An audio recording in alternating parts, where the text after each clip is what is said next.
Hello and welcome back to our next module on our unit on metaphysics.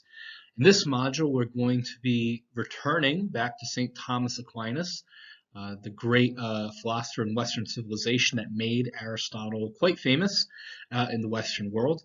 And we're going to see that some of what he puts forward is going to build upon what Anselm put forward in the anthological argument in the last module. But Aquinas, as Aquinas does, is going to expand upon our understanding of metaphysics, and he's going to use that understanding of metaphysics to build 5 proofs, or what are called ways, for understanding God's existence. So let's delve right in. So when Aquinas began his metaphysics in trying to understand what is the nature of being, of existence, what is our existence contingent upon, does it necessitate God, he began by asking 3 questions. Number 1, is the existence of God self-evident? Number 2, can that be demonstrated? And number 3, ultimately, is there a God? So we're going to take each of these questions in turn. So is the existence of God self-evident? So a thing can be self-evident in one of 2 ways. Either it's self-evident in itself, but not to us, to other people, or it's self-evident in itself and not to us. So notice that something can always be self-evident regardless of whether or not it's self-evident to others or not. Things are only self-evident to others, so it's self-evident in itself and to us, if the knowledge of the proposition of what it predicates is common to all people. So an example of that is the proposition that man is animal. So we know that man is rational, animals are rational, therefore animal is contained within what it means to be man, or in other words, man's essence. And so this statement is self-evident. This harkens back to the idea of syllogisms in our last unit, where you could write a syllogism that technically has all the correct parts, major premise, minor premise, conclusion, around a proposition that is not true, such as bugs write books. And I'd be willing to bet if you did write a syllogism around such a proposition or premise, some part of one of the premises or conclusions would be incorrect. So it's important to realize that something can be self-evident, but not be self-evident to us. But if it is going to be to us, it needs to be held by all people. So let's then apply this to the idea of, is the existence of God self-evident? Well, first, we have to understand, and we look back at those videos in the module on Aquinas' metaphysics, of the relationship between existence and essence. They're not necessarily the same thing, but for God it's unique because God's essence, in other words, what it means to be God, is in itself to exist. God is existence itself. He holds all things in his being, so to speak. And this is, as you can see, already pointing to what Aquinas started deducing about the proofs for God's existence. So because God's existence is contained within his essence, and therefore is self-evident in itself, however, God's existence is not self-evident to us since his essence is not self-evident to us. So we can say then that God's existence is self-evident in itself because his essence is in his existence. However, his essence is not self-evident to us. It's a fancy way of saying we as humans, in our human intellect and comprehension, cannot comprehend all that God is. We cannot comprehend what it means to be God in its very raw and basic form. And so while we can come to know something of his existence through examining the world around us, we will not know his essence. And so his existence is self-evident in itself, but not to us. Kind of written in a syllogism form below, God's essence equals his existence. However, God's essence is greater than human comprehension. Therefore, God's existence is self-evident in itself, but not to us as humans. So let's now move on to the second question. Can this self-evidence be demonstrated? To understand that, you're going to have to understand there's 2 kinds of arguments that can be used. The first kind of argument is the a priori or deductive argument. It's It's a type of argument that argues through a cause. It's using theoretical reasoning rather than arguing through a cause's effects. An example of this would be Anselm's ontological argument. An a posteriori or inductive argument argues through the effects, and it uses experiential verification. This is where Aquinas' 5 proofs lives. So the reason you would use this kind of an argument is if you don't know what the cause is, but you can see the effects, you can argue through the effects. So while a deductive argument, the one that argues through the cause, is a stronger argument, an inductive argument is grounded in more certain premises at times because it's grounded in what we can verify through looking through the world around us. You can think of the sciences, for instance. So we can verify the universe is expanding. Even though there are different arguments onto the cause of that expansion, the most famous of which is named the Big Bang Theory, it's that understanding is measured through our verification of the universe rather than our knowing exactly of the cause.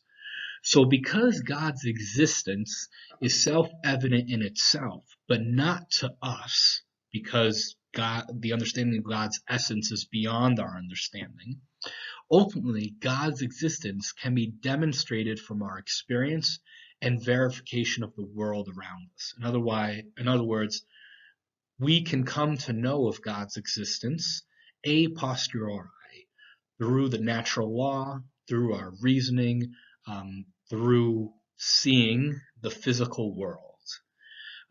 Because while we can't truly know God's essence, what it means to be God, we can experience the effects of God's existence. We are an effect of God's existence, and as a result, we can come to verify his existence that way.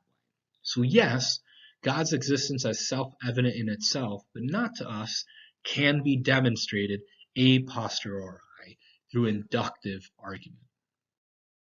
It's at this point that before we delve into breaking down Aquinas' 5 proofs, that I want to give a quick synopsis of Aquinas' Metaphysics per the videos that you were supposed to watch in this module. And if you haven't, I'm going to ask you to go back and watch them.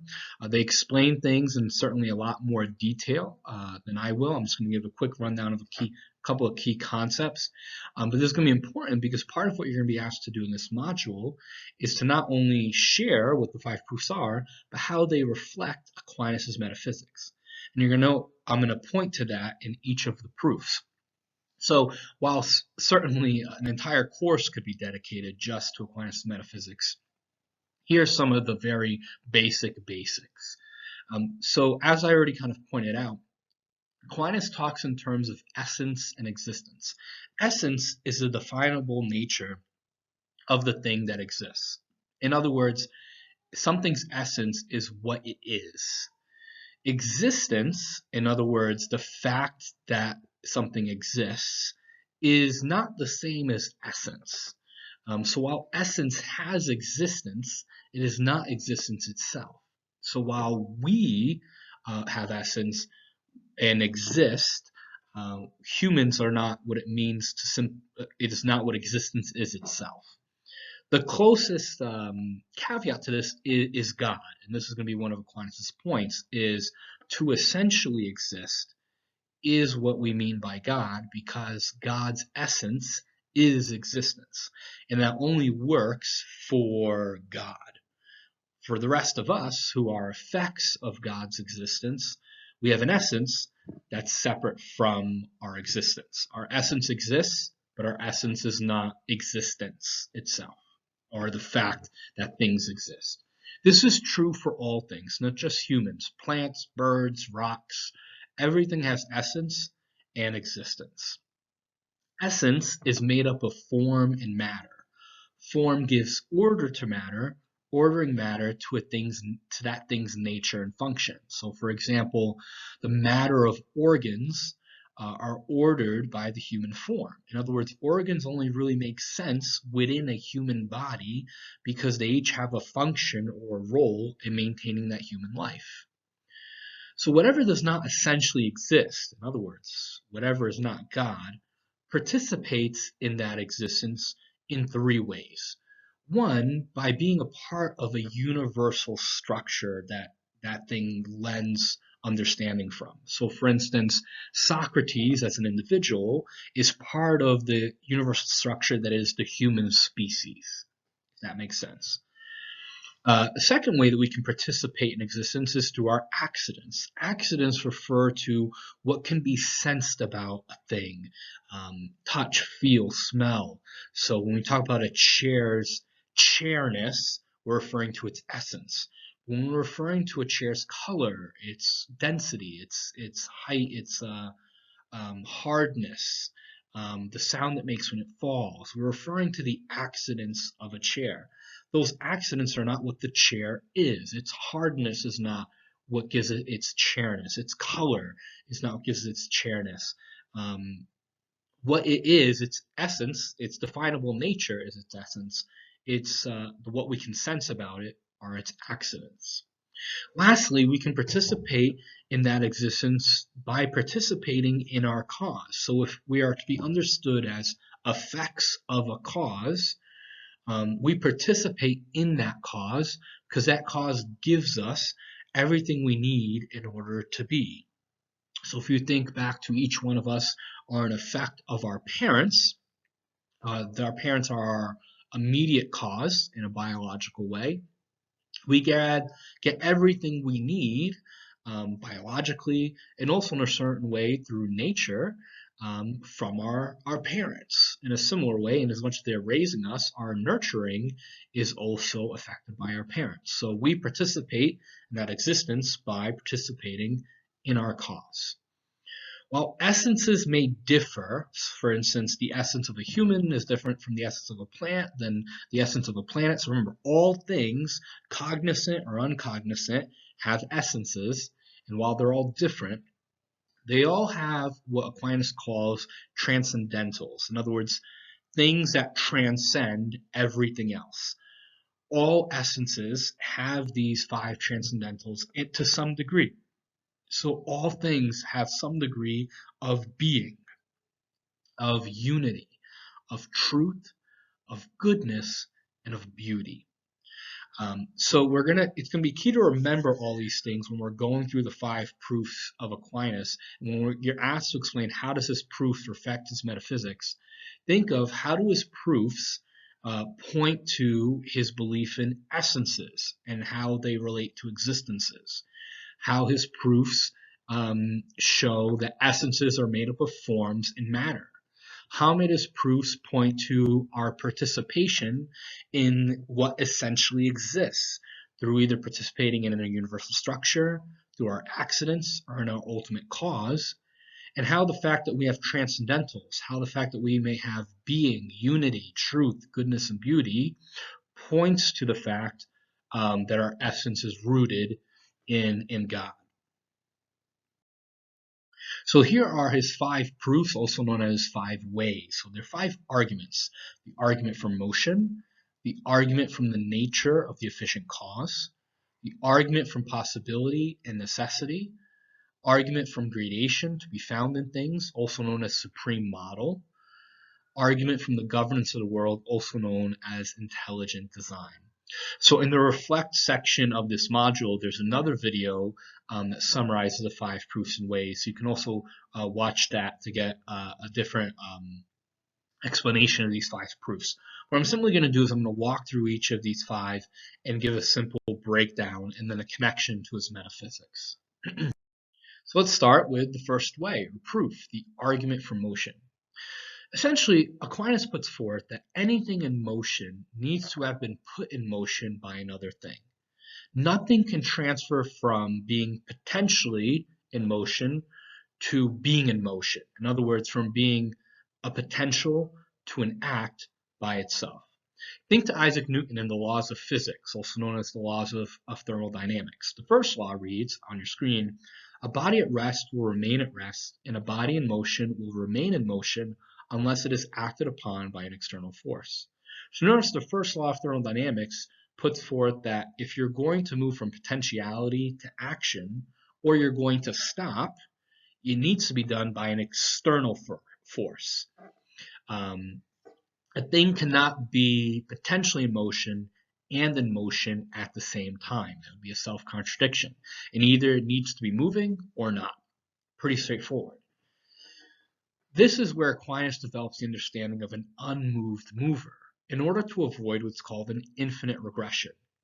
So an infinite regression would result if you tried to trace back how each object was initially moved or caused. So we think about, well, how was this book moved to this end? Well, I moved it. Well, who put me here in this? We would go back in order of how things were put into existence, how things were caused. We're talking about motion that way. If we didn't have a beginning, we would just have an infinite regression. An example of that would be trying to think of an infinite staircase. Well, no such thing exists. A staircase has a beginning and an end because it's taking us someplace.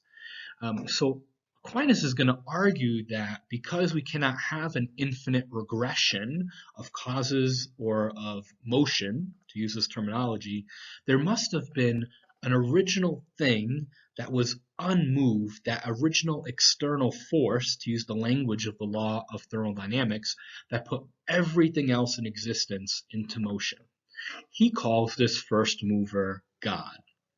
A modern day example that points to this would be what's called the BVG theorem, Board of length and girth, which I would certainly encourage you to look up and to research and to understand. Essentially, the BVG theorem, which has not been disproved, puts forward that the universe is in need of a beginning point because it is expanding at a rate greater than zero. And we know this by most physicists to be held to be true, that the universe is expanding.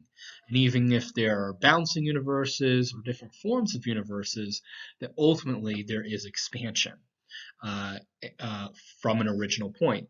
So motion and expansion necessitate a beginning point. And so you can't have a beginning point where something is put into motion without, according to the laws of thermodynamics, an external force.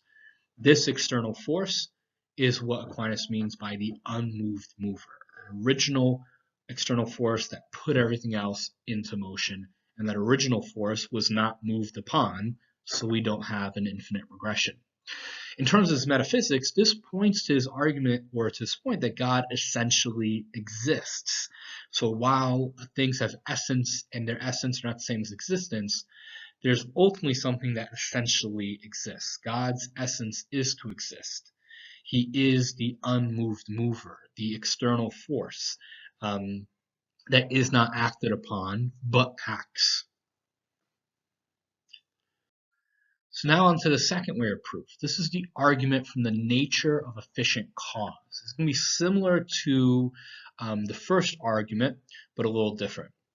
So an efficient cause is the cause that brings something into being. So for instance, a cake baker is the efficient cause of the baked cake.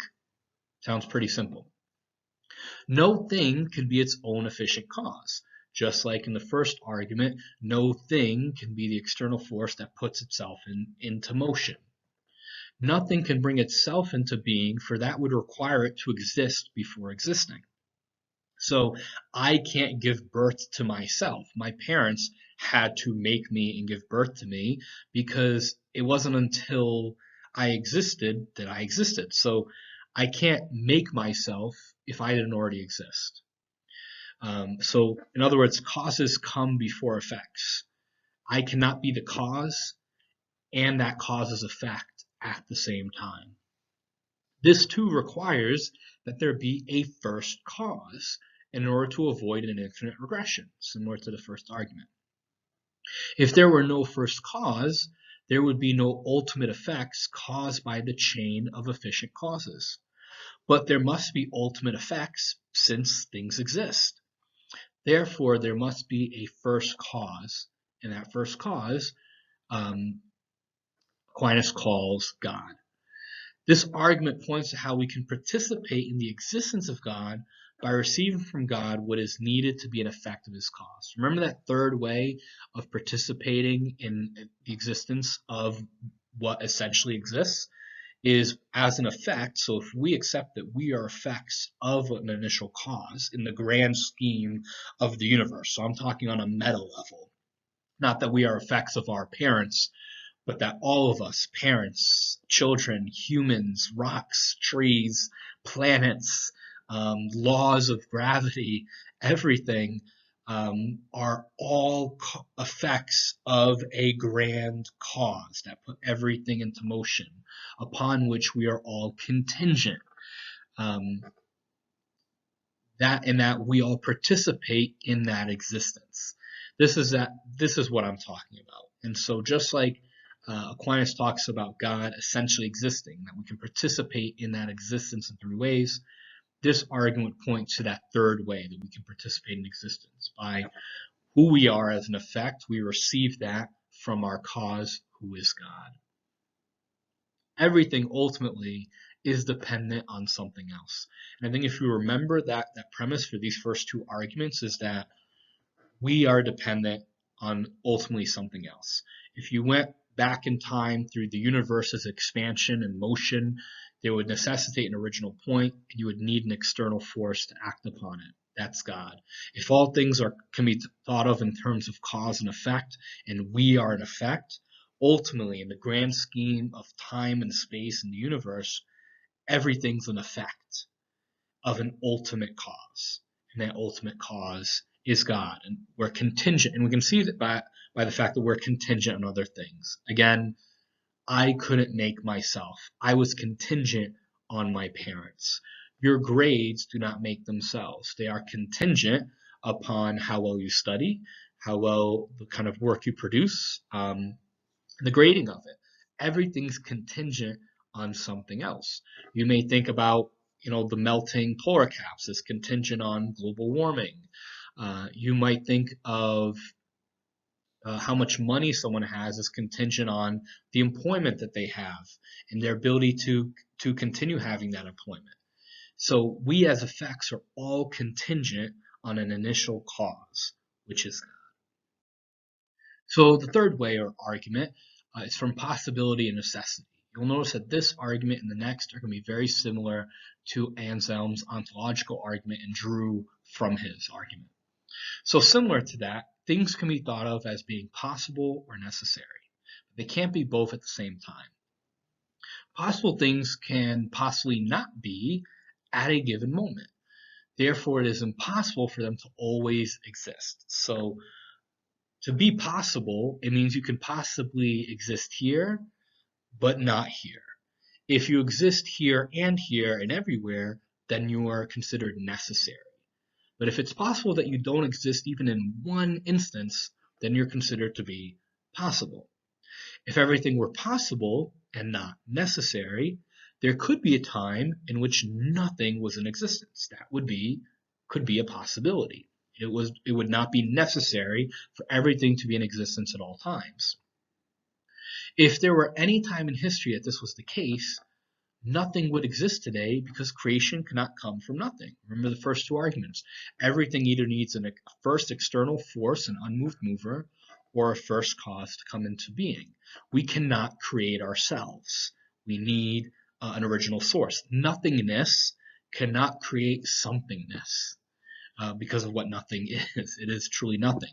There has to be something to create something. Therefore, it's impossible that everything can be possible things. There has to be at least one thing in existence that is a necessary thing, that always existed and always exists in every situation. All necessary things either rely on other necessary things for its necessity or have necessity within itself. In other words, their existence is self-evident to itself. There cannot be an infinite regress of necessary things. There must be a necessary thing that's responsible for its own necessity. Think the unmoved mover, the first cause, something that was not acted upon or was not an effect. This necessary thing that's responsible for its own necessity is God, that existed in every possibility at the same time. So that way existence does exist. Because remember, if everything were possible, if everything in the universe was just a possible thing, there could be a possible time when nothing existed. Well, how do you get from a nothingness to now where we know we exist? You need a necessary thing to get a possible thing to a real thing that we are now. So you need a necessary thing that's responsible for its own necessity, and this is God. It's going to be similar again to Anselm's ontological argument, and it points again to the point that God essentially exists in order for existence to be warranted. He is the unmoved mover. He is the first cause. He is the necessary thing responsible for its own necessity that moves us out of possibility into reality. The fourth way or argument is the argument from gradation to be found in things, also known as supreme model, that we need an ultimate model to understand the degrees of perfection. So this argument begins with the understanding that not all things are the same. Some are more good and some are less good. Some are more beautiful, some less beautiful. We know that there's such thing as good, better, best. More or less, this refers to some concept of goodness or beauty, the transcendentals. There is some real standard to either be more or less represent. You can't have a good, better, best without a standard of measurement. You can't know how a paper can be an A, B, or C paper without a standard of measurement to say what an A paper is and how a B paper fails from an A paper, how a C paper fails even more from an A paper than a B paper, etc. That which is the maximum of any characteristic is the cause of all that participate in it.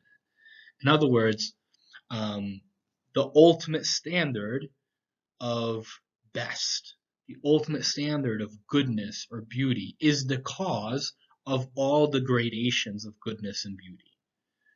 This must also apply to the being that all things participate in. There must be a cause of all beings just as there is a cause of all goodness. And this cause is God. So God is that ultimate standard of measurement. For us to be able to know as humans that there is such a thing as a good, better, best, there has to be a best.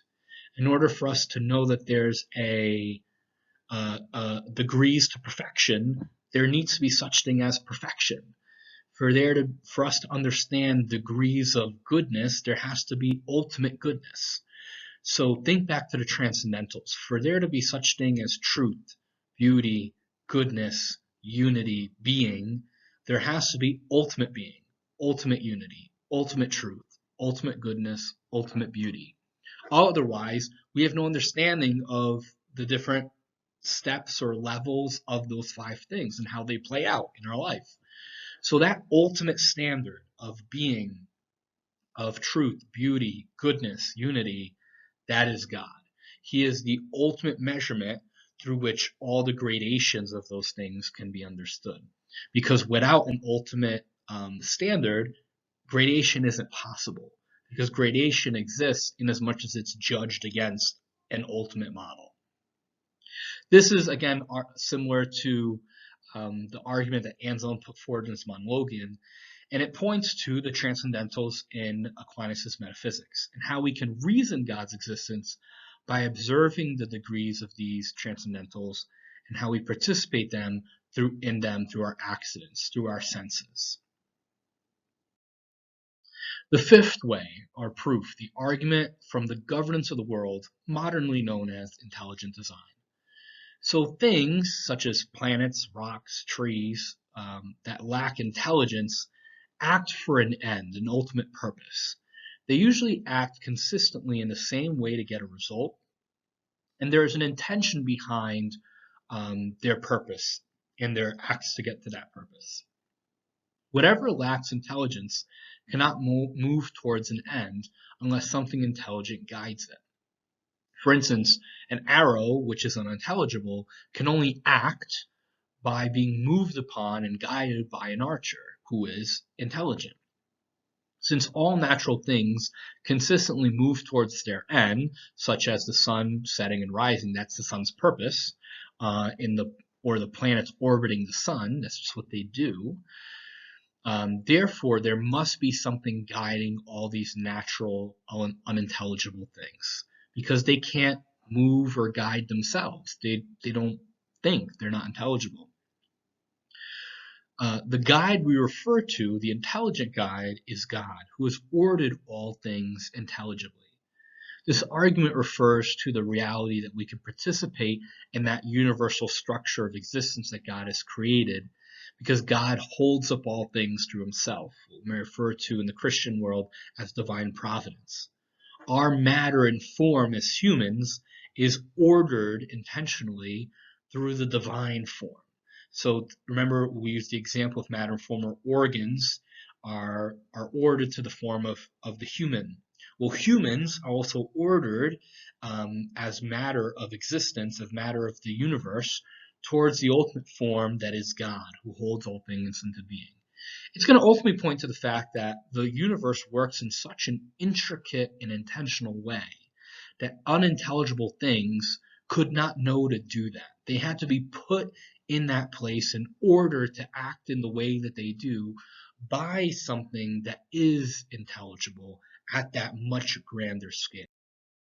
So I alluded to this a little bit in just my explanation, but we've started to use different language when it comes to this fifth proof. It's been updated mainly because the physics and astronomy that Aquinas originally based it on is now outdated. We've now gained advancements in physics and astronomy and better understand how the universe works. So we have to change how we explain this proof. And there's an updated application of the fifth way using modern science called the computational complexity theory.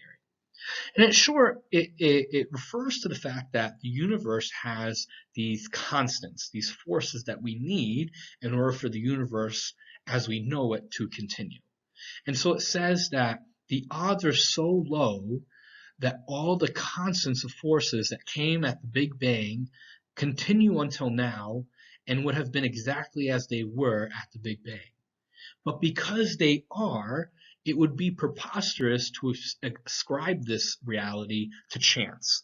To just say, well, it was just a 1 in a billion chance that all these constants are still here the way they are, so it was just chance. Why? Because if any one of these constants, for instance, take Planck's constant, were slightly off at any time, the universe would have either imploded or expanded too quickly so that the universe would not be able to sustain life. When odds are so low, you have to look for another reason for the results of a thing besides just chance. It's just chance that Planck's constant to the smallest of decimal points has remained that way, and if it changed by just a couple of decimal points, life couldn't exist. And to just leave that to say, well, it was just chance that happened, is not a good argument.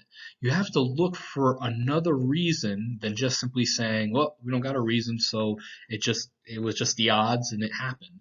Well, those odds are just too good. Kind of like when you're just constantly winning at the craps table in Vegas.